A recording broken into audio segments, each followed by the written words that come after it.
नमस्ते, मेरा नाम सौरभ द्विवेदी है और ये लल्लन टॉप का इंटरनेशनल न्यूज़ बुलेटिन दुनियादारी है। आज की कहानी एक राष्ट्रपति और एक पुलिस अधिकारी की है। वो पुलिस अधिकारी जिसने कुछ साथी पुलिस वालों के साथ मिलकर एक नरसंहार को अंजाम दिया। इतना क्रूर नरसंहार कि 10 महीने के बच्चे की पीट पीट कर हत्या कर दी। 4 साल के बच्चे को गोली मारकर उसकी लाश सूअरों को खिला दी। बच्चों के सामने उनकी माओ से बलात्कार किया, फिर जिंदा जला दिया। इस नरसंहार में एक खास बात थी। ये जिस इलाके में हुआ वो विपक्षी पार्टी का गढ़ है। नरसंहार की टाइमिंग भी खास थी। ये जिस वक्त हुआ उस वक्त विपक्ष की एक बड़ी सरकार विरोधी रैली होने वाली थी। ऐसे में राष्ट्रपति और उसके पूर्व पुलिस अधिकारी और अब माफिया, उनके कनेक्शन ने इस नरसंहार के बाद ये सब क्रूरताएं जारी रखी। जैसे जैसे राष्ट्रपति का विरोध बढ़ा वैसे वैसे उस पुलिस अधिकारी से माफिया बने आदमी का आतंक बढ़ा। अब हाल ये है कि देश की राजधानी पर हथियारों का कब्जा है और वो चुन चुनकर राष्ट्रपति के विरोधियों को ठिकाने लगा रहा है। और जो अमेरिका पूरे दुनिया में लोकतंत्र का चौधरी हिमायती बना फिरता है, वो अपने पड़ोस में हो रही इस घटना से आंख मूंदे है। क्या है पूरा मामला?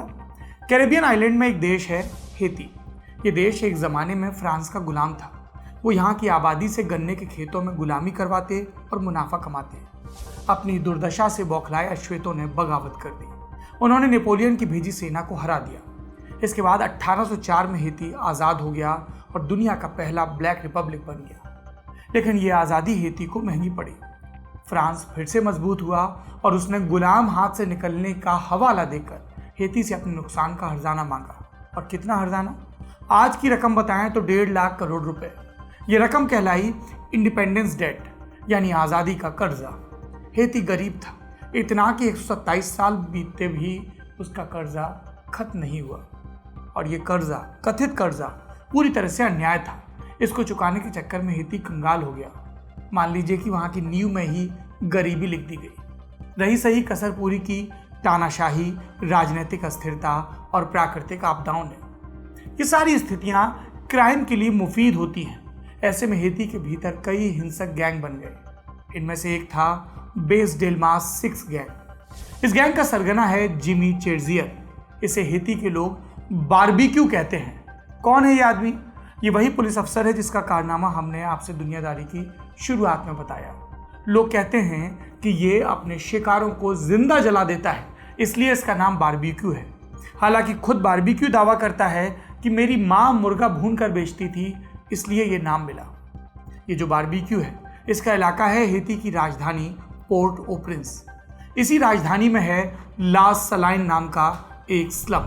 जिस नरसंहार का हमने शुरुआत में जिक्र किया, जिस बर्बरता का जिक्र किया, वो इसी स्लम में हुआ। कब की बात है? 13 से 17 नवंबर 2017 की। इस नरसंहार में करीब 70 लोग मारे गए। इसमें बारबेक्यू के अलावा कुछ और गैंग भी शामिल थे। और इन सब में एक चीज़ कॉमन थी, इन्हें सत्ता का आशीर्वाद मिला था। कैसे? एक मिसाल से समझिए।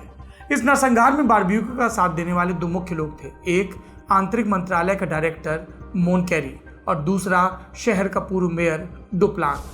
अब ये जो डुप्लान है, उसका कनेक्शन सीधा राष्ट्रपति जुवेनेल मोइज से है। प्रेसिडेंट मोइज डुप्लान को देश के पश्चिमी इलाके में अपना प्रतिनिधि बनाते हैं। स्थानीय मानवाधिकार संगठन ये रिपोर्ट देते हैं कि इस नरसंहार की प्लानिंग डुप्लान और बारबेक्यू के साथ हुई, बारबेक्यू के घर पर हुई। ऊपरी मदद के चलते इस नरसंहार में शामिल हत्यारों को सरकारी गाड़ियां और पुलिस की वर्दी भी दी गई। इस हत्याकांड का मकसद क्या था, ये बताने से पहले आपको हेती के राजनीतिक हालात समझने होंगे। लंबी राजनीतिक उठापटक के बाद नवंबर 2016 में यहाँ चुनाव हुए। धांधली की आशंका थी तो विपक्ष ने चुनाव का बहिष्कार किया। सिर्फ 21% लोगों ने वोट डाला। इस कमजोर चुनाव में जीतकर फरवरी 2017 में हेती के राष्ट्रपति बने जुवेनेल मोइज। 1 साल भी नहीं बीता कि उनका नाम भ्रष्टाचार में आ गया। इसके बाद उनके इस्तीफे की मांग उठी, लेकिन मोइज ने इस्तीफा नहीं दिया। 1 साल और बीता। जुलाई 2018 आते आते मोइज के प्रति विरोध उग्र हो गया। मुख्य विपक्षी नेता जॉ चार्ल्स और उनकी पार्टी पिटिट डे सलेन, उसने राष्ट्रपति के भ्रष्टाचार को मुख्य मुद्दा बना लिया। अक्टूबर 2018 में ये प्रदर्शन और बढ़ गए। विपक्ष ने फिर तय किया कि 18 नवंबर को और बड़े लेवल पर प्रोटेस्ट करेंगे। लेकिन 18 नवंबर से पहले आया 6 नवंबर और इसी दिन बारबेक्यू और उसके साथियों ने नरसंहार की प्लानिंग की। अब सवाल ये उठता है कि इन्होंने ला सलाइन नाम के राजधानी में स्थित स्लम को ही क्यों चुना। इसलिए कि ला सलाइन राजधानी के गरीब इलाकों में है, ऐसे इलाकों में है जहां विपक्ष के सरकार विरोधी मूवमेंट का बड़ा असर था। ऐसे में अगर यहां पर हत्याकांड होता तो बाकी इलाकों में भी आतंक फैलता। 18 नवंबर के प्रोटेस्ट में शामिल होने वालों के बीच एक दहशत भी फैलती। एक और सच जान लीजिए, नवंबर 2018 में हुए इस हत्याकांड के समय बारबेक्यू पुलिस की नौकरी में था, यानी काम माफिया का और वर्दी पुलिस की। इन्हीं आरोपों के चलते 2019 में विभाग ने उसे बर्खास्त भी किया। आप कल्पना करिए ये कितना नृशंस होगा कि एक मान्य पुलिस अधिकारी आपके इलाके में आए, कुछ अपराधियों के साथ और निर्दोष नागरिकों को मार डाले। बारबेक्यू को पुलिस की नौकरी से अगले साल निकाला गया, इस जुर्म के लिए नहीं, उस पर जुर्म था अवैध हथियार रखने का और ड्यूटी पर न आने का। कई लोगों ने कहा कि राष्ट्रपति ने अपने पूर्व सहयोगी को किनारे लगा दिया, कई ने कहा कोई दूसरी प्लानिंग है। पर अहम सवाल यह है कि क्या इस नरसंहार के बाद राष्ट्रपति मोइज का विरोध खत्म हो गया? जवाब है नहीं, विरोध चलता रहा। इसके साथ साथ बारबेक्यू का आतंक भी बढ़ता रहा। उसने अपनी ताकत बढ़ाने के लिए एक बड़ा काम किया। राजधानी पोर्ट ओ प्रिंस में कई हिंसक गैंग सक्रिय थे, इनके बीच आए दिन झगड़ा होता था। बारबेक्यू ने इन गैंग्स को एकजुट किया और जून 2020 में सबको साथ मिलाकर एक नया महा गैंग बनाया, जिसका नाम रखा G9 फैमिली एंड एलाइज। अपराधियों के बीच हुई इस एकता के सहारे बारबेक्यू बन गया पोर्ट ओ प्रिंस का सबसे ताकतवर आदमी। अब वो और उसके लोग राष्ट्रपति मोइज के विरोधियों को लगातार निशाना बना रहे हैं, विपक्ष के प्रभाव वाले गरीब इलाकों में आतंक मचा रहे हैं। बारबेक्यू कहता है कि प्रेसिडेंट मोइज से मेरा कोई लेना देना नहीं, लेकिन फैक्ट इस दावे के उलट है। और चश्मदीद वो कहते हैं कि बारबेक्यू के गुंडे पुलिस और सेना को मिली हथियारबंद गाड़ियों में घूमते हैं और पुलिस वाले हथियार इस्तेमाल करते हैं। तो क्या बारबेक्यू असल में प्रेसिडेंट मोइज का हेंचमैन है? तथ्य और चश्मदीद यही बताते हैं। मसलन हेती के जस्टिस मिनिस्टर लुकमानी डेल्ले की मिसाल। इसी साल मार्च की बात है, 6 मार्च की। डेल्ले justice and public security minister बनाए गए। उनके सामने चुनौती थी राजधानी में मौजूद अराजकता को खत्म करना, कानून की स्थिति बनाना। लेकिन मंत्री बनने के 4 रोज बाद यानी 10 मार्च को डेल्ले ने एक प्रेस कॉन्फ्रेंस की। पुलिस से कहा कि आतंक फैलाने वाले गिरोहों के पीछे लग जाएं, सफाया करें। और इस आदेश के कुछ ही घंटों बाद राष्ट्रपति मोइज ने डेल्ले को बर्खास्त कर दिया। ये है पकड़। अपराधियों और खासकर बारबेक्यू के साथ साठगांठ के आरोपों पर राष्ट्रपति मोइज से सवाल पूछे जाते हैं और स्वाभाविक है कि वो इससे इनकार करते हैं। वो कहते हैं कि मेरी सरकार बातचीत और विमर्श से सुलह करना चाहती है, फिर चाहे वो डकैत और हत्यारे ही क्यों ना हो। मोइज का कहना है कि अच्छा नागरिक हो या अपराधी, वो तो पूरे हेती के राष्ट्रपति हैं। काश कि राष्ट्रपति मोइज अपने विरोधियों के साथ भी यही शांतिदूत वाला रवैया अपनाते। बारबेक्यू पर दर्जनों लोगों की हत्या का इल्जाम है। उसका अपराध साबित करने के लिए कई साक्ष्य हैं। यहाँ तक कि पुलिस विभाग की एक पुरानी जांच रिपोर्ट भी 2018 के नरसंहार में बारबेक्यू को मुख्य किरदार बता चुकी है, लेकिन उस पर हत्या का आज तक एक भी केस दर्ज नहीं हुआ। लोग कहते हैं कि राष्ट्रपति मोइज अपनी ही टीम के कैप्टन पर कार्रवाई क्यों होने देंगे? उन पर सत्ता में बने रहने का कोई नैतिक अधिकार नहीं बचा। अक्टूबर 2019 में हेती में चुनाव होने थे। मोइज ने अपने विरुद्ध हो रहे प्रदर्शनों को बहाना बनाकर चुनाव नहीं करवाए। इलेक्शन नहीं हुआ तो संसद का नया सत्र नहीं हुआ। संसद नहीं बैठी तो राष्ट्रपति ने खुद ही एक आदेश निकालकर खुद से शासन चलाने का फैसला किया।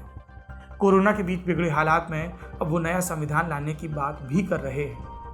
और मोइज जब ये सब कर रहे हैं तब दुनिया के लोग क्या कर रहे हैं? हेती का पड़ोसी अमेरिका चुप है। क्यों चुप है? कई बार चुनाव की अपील के बावजूद 17 अगस्त को भी एक अपडेट आया, यही अपील आई। इस रोज अमेरिका के secretary of state Mike Pompeo Haiti के प्रेसिडेंट मोइज से मिले और इसके बाद पोम्पियो का ट्वीट आया जिसमें लिखा कि हमने चुनाव को लेकर मोइज से डिस्कशन किया। लेकिन इस मीटिंग के बाद मोइज ने क्या किया? ऐलान किया कि 2021 में चुनाव करवाएंगे। होने थे 19 में, कह रहे हैं कि 21 में करवाएंगे। लेकिन इनके सत्ता में रहते निष्पक्ष चुनाव कैसे होंगे? जब पिछली बार नहीं हुए तो अब कैसे होंगे? और अमेरिका या फिर कनाडा, ये बड़े देश ये मोइज की इन जातियों की अनदेखी कर रहे हैं, बस ट्वीट कर रहे हैं, मीटिंग कर रहे हैं, इससे ज़्यादा कुछ नहीं, क्योंकि इनके हित कहीं और हैं। इनके हित हैं हेती के पड़ोस में बसे देश वेनेजुएला में। वहाँ के शासक निकोलस मादुरो से वेस्ट की रार है। ऐसे में वेनेजुएला के खिलाफ क्षेत्रीय सपोर्ट चाहिए। मोइज ये सपोर्ट देते हैं अमेरिका और कनाडा के दल को, और बदले में अमेरिका जैसे देश उनकी जातियों पर चुप रहते हैं। और ये आरोप सिर्फ हेती के लोग नहीं लगाते, खुद कई अमेरिकी सांसद बारबेक्यू का जिक्र करके ये इल्ज़ाम लगा चुके हैं। हेती में एक पुरानी कहावत है, डायमोन जेन मोन। इसका मतलब होता है पहाड़ों के पीछे और भी पहाड़ हैं। इस कहावत का भाव ये है कि अड़चनों का कोई अंत नहीं। यही हाल हेती का है। जनता ने 1957 से 86 तक तानाशाही झेली और अब फिर से बारबेक्यू जैसे हथियारों को झेल रहे, और इनको पोसने वाले मोइस को भी। ये था दुनियादारी में बड़ी खबर सेगमेंट। अब बढ़ते हैं सुर्खियों की तरफ। पहली सुर्खी अमेरिका से है। 18 अगस्त को यहाँ डेमोक्रेटिक पार्टी का नेशनल कन्वेंशन शुरू हुआ। कोरोना के चलते इस बार ये सम्मेलन ऑनलाइन हो रहा है। इस कन्वेंशन में मिशेल ओबामा के भाषण की खूब चर्चा हो रही है। मिशेल ने मौजूदा राष्ट्रपति ट्रंप को खूब खरी खोटी सुनाई, कहा कि वो देश के लिए गलत राष्ट्रपति हैं। उन्होंने ट्रंप पर अराजकता फैलाना और देश को बांटना, इस तरह के इल्जाम लगाए। दूसरी सुर्खी है ट्यूनीशिया से। हर साल यहाँ से हजारों लोग बेहतर भविष्य की तलाश में इटली पहुंचते हैं। इससे इटली और दूसरे यूरोपीय देश माइग्रेंट्स की संख्या के चलते परेशान हैं। ऐसे में इटली ने ट्यूनीशिया को 100 करोड़ रुपए की आर्थिक मदद देने की पेशकश की है, ताकि ट्यूनीशिया में ही योजनाएं शुरू हों और माइग्रेशन रुके। इटली ने यह भी कहा कि गैरकानूनी तरीके से दाखिल होने वालों को बर्दाश्त नहीं किया जाएगा।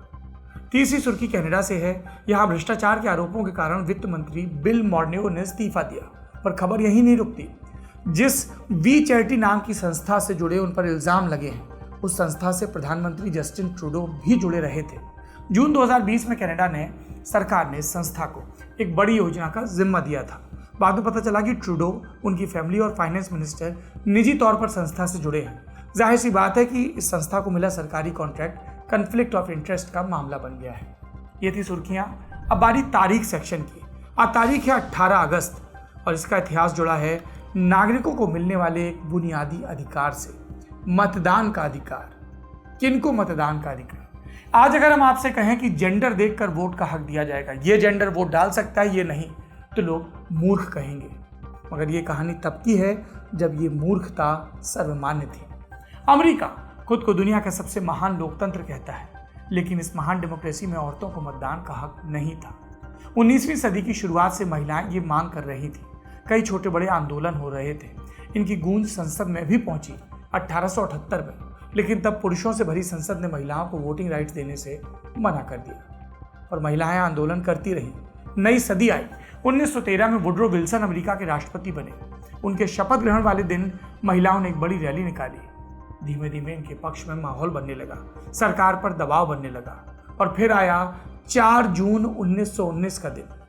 इस दिन अमेरिकी संसद ने 19वें संविधान संशोधन को मंजूरी दी। इसमें महिलाओं को वोटिंग राइट्स देने का प्रस्ताव था। इस प्रस्ताव को मंजूरी के लिए बाकी राज्यों के पास भेजा गया। संशोधन कानून बने, इसके लिए जरूरी था कि अमेरिका के 3/4 राज्य इस पर सहमत हों। कुल राज्य हैं 50, तो कम से कम 36 का सहमत होना जरूरी था। इस आखिरी बाधा के दूर होने की 100वीं सालगिरह है आज। एक सदी पहले यानी कि 18 अगस्त 1920 को टेनेसी वो 36वां राज्य बना जिसने संशोधन को मंजूरी दी और उसके बाद महिलाओं को वोट डालने का हक मिल गया। 26 अगस्त 1920 को ये कानून पूरी तरह से मुकम्मल हुआ। सोचिए, मतदान जैसे बुनियादी अधिकार के लिए महिलाओं को कितना संघर्ष करना पड़ा। सोचिए, महिलाओं को कितने अधिकारों के लिए संघर्ष करना पड़ता है, जबकि पुरुषों को वो अधिकार यूं ही मिल जाते हैं। आज की दुनियादारी में इतना ही। आखिरी में सुनिए हमारे विश्व कविता सेगमेंट को। इसमें आज बारी है ग्रीक कवि कॉन्स्टेंटाइन पी कवाफी की लिखी एक कविता की। हिंदी में इस कविता का अनुवाद किया है सुरेश सलिल ने और आवाज दी है हर्षिता ने। एक उकताहट भरे दिन के बाद दूसरा वैसा ही उकताहट भरा दिन। वही बातें घटेंगी हम पर बार बार। वही लम्हे आएंगे जाएंगे। एक महीना बीता नहीं कि दूसरा सामने।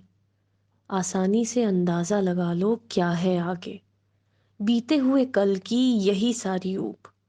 आने वाला कल आने वाले कल की तरह कतई नहीं बीतता।